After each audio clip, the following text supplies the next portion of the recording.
everyone! Welcome back to the Product Awesome. So I'm back with a new product review, and today we're going to review this collaboration of Heart Evangelista and L'Oreal, and this is the L'Oreal Paris X Love Marie Color Rich Matte Lipstick Collection.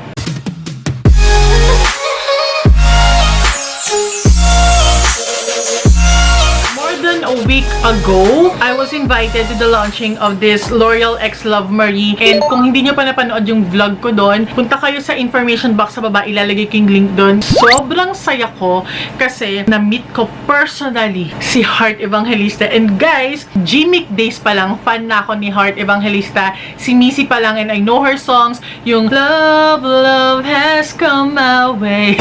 May isa pa, yung mas paborito ko, yung And I wanna share my whole life with you. Pagkaharap mo na siya, sobrang grounded and hindi ka magiging uncomfortable sa kanya. Very chatty siya, alam mo yun, ang sarap niyang kausap. So, panoorin niyo yung vlog ko para malaman nyo, nung in-interview namin siya, punta na kayo sa vlog na yun, sobrang saya at ang ganda-ganda niya, sobrang ethereal, very classy, ethereal, oh my gosh, walang exaggeration, ang ganda talaga niya.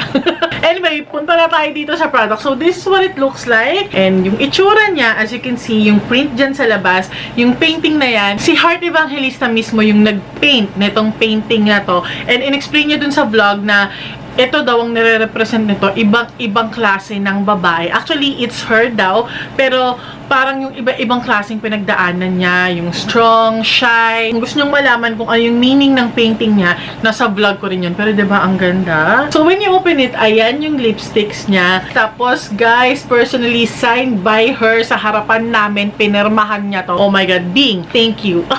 Love Marie. Anyway, ito yung lipstick niya. As you can see, kung ano yung itsura ng painting, yun yung damit ng mga lipstick. Okay, dediretsahin ko na kasi nakita ko yung ibang reviews. Nung iba ha, na saying lahat ng review, sabi ng iba parang, ay ano lang naman pala, niloko lang. Hindi naman niloko. Hindi nila sinabi yung term na niloko. Ang nangyari daw kasi, yung lipstick, diba? Ayan yung itsura. It's actually just a sticker. So, yung regular color rich matte lipstick ng L'Oreal, which is black yung packaging. Teka, meron ako nun.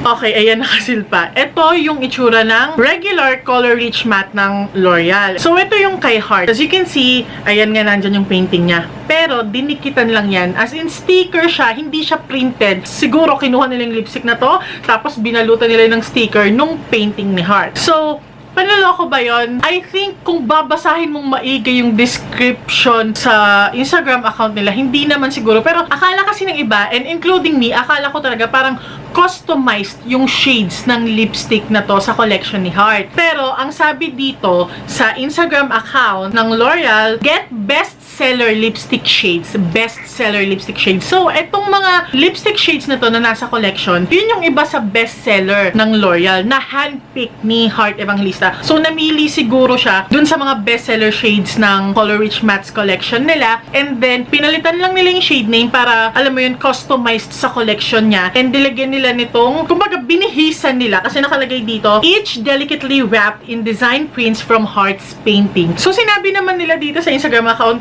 na binalot nila ng painting ni Heart Evangelista, tapos yung shades nga nakasama dito sa collection galing sa bestseller na collection ng Color Rich Matte Lipstick ng L'Oreal. Okay? Nagigets niyo ba yung ibig ko sabihin? Yun na rin paling ibang mga shades nila before, pero nung nabasa ko to, okay lang at least kasi bago naman nila talaga ni-launch, in-explain naman nila dito sa Instagram account nila kung ano tong lipstick na to, kung saan siya galing at kung ano yung itsura niya. Okay? Gets niyo na? Okay, tapos na tayo dun ha. Pero meron din kasi nagsasabi, ay sticker lang pala, so madali daw siyang matanggal. Try ko nga. Medyo mahirap naman. Kinukot-kot ko, hindi naman ano. Tapos sabi din ng iba, naririnig ko, ay nababasa ko lang din, mas maganda daw sana kung talagang printed dun sa packaging yung itong painting ni Heart. Well, ang masabi ko lang, kung ganon yung ginawa nila, mas magiging mahal siya. Eh, ang gusto nga talaga ni Heart, yung maganda yung collection, you can use it on any occasion. Tapos, yung affordable lang siya. Pag ginawa mo kasi na printed mismo yung painting dito sa tube, dito sa packaging ng lipstick, mas mahal yung cost nun. So, okay lang naman. Wala namang problema kasi yung itsura niya, okay naman. Hindi naman siya yung mukhang cheap na sticker, mumurahing sticker. Parang sa unang tingin mo, kala mo talaga printed siya dun eh. So, kudos din talaga sa pagdidikit nitong stickers dito sa lipstick kasi pulitong-pulido naman eh. Okay, enough with the packaging. Let's now move on to the actual lipstick kung paano ba siya nagpe-perform. I'm actually wearing one of the shades and this is one of my favorites nung pumunta ako dun sa launch event. Ang tawag dito sa shade na to ay Brick Planet. So there are 5 shades. Ito yung Spring Rosette. Isa to sa favorite ni Heart. Tapos ito yung shade na Rouge Apporter or Rouge Apporte, sabi ni Heart. Kung mas maarte ka daw, Rouge Apporte yung basa. And then next, we have the shade Brick Planet. Ayan nga yung nasa lips ko ngayon, Brick Planet. And then next, we have the Hinted Blush, yung isa din sa paborito kong shade dito sa collection. And finally, we have yung pinaka-paboritong shade ni Heart dito sa buong collection na to kasi ito din yung signature lip color niya eh. So, this is the Pure Rouge shade. Ito yung red. Ito yung red dito sa collection. Okay, so since ito na guys yung suot kong shade, unahin na natin tong Brick Planet na to. Ang ganda talaga ng kulay. Ito yung brown sa collection. Akala ko nung una, nude brown. Akala ko more on nude siya, pero more on brown pala siya. I love it. Oh my god, I really love earth-toned na lipstick. So, I'm in love with the shade. Okay guys, so ito naman yung shade na Spring Rosette. Ang ganda din ng kulay. Guys, ito yung lightest, if I'm not mistaken. Ito yung lightest sa collection. Ayan, ayan nga siya yung lightest. Para siyang muted pink. Ganun yung shade niya. Yung rehistro nung kulay, magiging iba. Depende kasi sa skin tone mo, diba? So, sa skin tone ko, ganito siya. Pero sa iba, napansin ko, pag suot nila to, parang mas light yung dating sa kanila. Ito yung mga shade na pwede mong pang daytime makeup looks. Ganyan, pagka mag-brunch kayo, magla-lunch kayo with your friends or family, perfect tong shade na to. May ganun pang nalaman brunch. Hello, tulog ka pa sa oras na yun, tabing. Okay, next we're going to try this shade Rouge Apporte. Ganda. Nung sinwatch ko siya sa likod ng kamay, hindi ko siya ganun kabet. Pero nung sa lips na, oh my gosh. Ang ganda niya. I'm so in love with this shade. Okay, so this is the shade Rouge Apporte. Ang ganda ng kulay. Oh my god, I can't move on.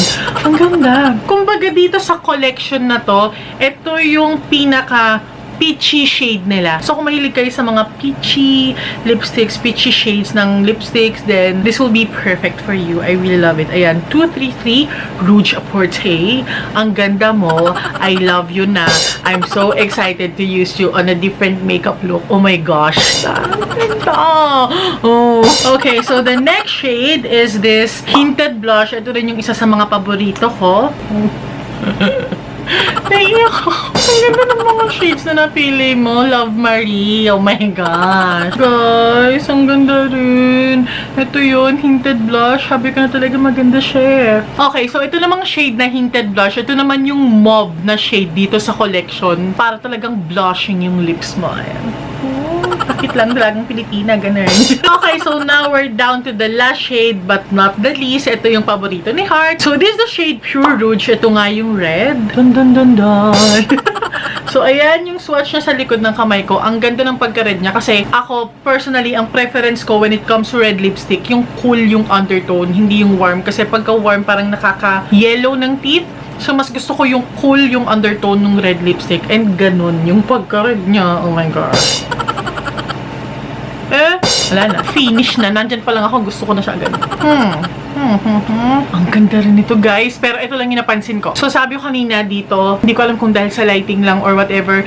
Pero, hindi pala siya ganun ka-cool na yung pagka-red niya. Nung nilagay ko na siya sa lips ko, may pagka-warm din pala. Pero I still love it. Hindi naman siya yung ganun ka-orangey yung dating nung pagka-red niya. So, okay pa rin siya. Parang nagmi-meet siya between warm and cool. Hindi siya ganun ka-cool na mas preferred ko sana. Pero okay din naman siya kasi hindi naman din siya ganun ka-warm yung pagka-red nitong Pure Rouge na to. Ang ganda nito pang red carpet look, mga ganun. Pag next smile ako, hindi naman naninilaw yung teeth ko. So, okay naman yung red shade na to. Ayan, bumalik lang ako sa shade na Brick Planet kasi nga, ito yung shade na pinakabagay para sa buong makeup look ko ngayon. Anyway, opacity, color payoff, nakita nyo naman, sobrang pigmented. Isang swatch lang dito sa likod ng kamay ko, lumabas na yung actual color niya. And even sa lips ko, isang swipe pa lang, hindi siya mahirap ipantay. Kitang-kita na agad yung kulay niya. So, that's a plus point. Ang ganda ng color payoff ng lipstick. Texture and finish. Well, yung finish niya, hindi siya ganun ka matte, pero matte lipstick siya. Actually, para siyang creamy matte, pero more on may pagka-matte siya kaysa mas creamy siya. Gets nyo ba? Pagka tinignan mo siya, even sa picture, may konting sheen. Konting-konti lang naman. Hindi naman yung parang talagang makintab yung lips mo. May konti lang. So, para sa akin, para siyang creamy matte. Pero, again, mas matte siya kaysa sa mas creamy siya. Gets mo ba? Ayun naman nakikita nyo, pag ginaganyan ko, meron pa ding nagre-reflect na ganyan. May konting sheen siya. So, ayun, hindi siya matte na matte. Pero, yung feels niya, hindi rin naman siya yung parang mag-glossy yung feeling, hindi. Mararamdaman mo pa rin na matte siya, pero hindi siya drying sa lips. So, kung familiar na kayo sa L'Oreal Color Rich Mattes, Color Rich ba or Color Rich? Kasi may isa dulo eh. Color Rich Mattes, whatever. So, kung familiar na kayo dun sa collection ng L'Oreal na to, na lipstick na to, alam niyo na yung performance niya, yung longevity niya. Kasi, ang lipstick ng L'Oreal, para sa akin na, yung lahat ng mga bullet lipstick nila, yung parang performance ng isang average lipstick. Gets niyo ba? Kasi typically, ang isang average bullet lipstick, tumatagal lang siya talaga ng 2 to 3 hours sa lips mo pagka hindi ka kumain, pag hindi ka uminom. Ayan o, nagtatransfer siya. Pero ang kagandahan doon, kahit na nagtatransfer siya, hindi naman sobrang dami nung natatransfer. Diba yung iba pagkakinis mo parang patchy-patchy na dun sa lips mo yung lipstick. Pero ito, andun pa rin, buhay pa rin yung kulay niya. Hindi halatang merong na-transfer dito sa likod ng kamay mo. Hindi siya mahirap burahin. Nung nag-lip swatch ako kanina, tissue lang ginagamit ko. Kung hindi ka kakain, hindi ka iinom, it might stay ng mga 2 to 3 hours na maganda pa rin sa lips mo ha, yung opacity niya. Pero pagka kumain ka na, of course, mag-fade yon. Kaya we need to retouch the lipstick. Hindi naman ako disappointed sa ganong longevity niya kasi, gaya ng sinabi ko, ganun naman yung mga average lipstick bullets talaga. Lalo na pagka ganito yung texture nila. I love all the shades and kahit 5 lang yung shade, pwede mo na siyang gamitin lahat sa iba't ibang occasion. Kasi ganun din talaga yung ini-aim niya na yung isang collection na magagamit mo for any occasion. So, kudos talaga sa iyo, Heart Evangelista. You can order this L'Oreal X Love Marie lipstick collection sa Lazada. You can buy this individually, 399 pesos ang isang shade ng isang lipstick bullet. Pero pwede nyo ring bilhin yung buong collection kasama tong box na to. I think it's 1,099. Basta 1,000 plus yung isang buong set na. So that's it for my review on this L'Oreal X Love Marie Color Rich Matte lipstick collection. Ako hindi ako masyadong gumagamit ng L'Oreal lipsticks kasi nga dahil siguro ang dami kong tinatry na iba. Pero itong particular shades na kasama sa collection na to, I really love all the shades. Kung meron pa kayong questions regarding this L'Oreal X Love Marie lipstick collection na hindi ko nabanggit sa video na to, mag-comment lang po kayo sa baba. And as always, you can visit yung Instagram account ng L'Oreal. Ilalagay ko na lang yung username nila sa baba kasi nalilito ako masyadong mahaba. And also, if you're not yet subscribed here in my YouTube channel, please do subscribe for more videos like this, mga product reviews, makeup tutorials, at kung ano-ano pa. And don't forget to hit that notification bell para ma-notify kayo sa mga future videos natin. Thank you so much for watching this video and I hope to see you in the next one, you guys. Stay awesome and accomplish your mission.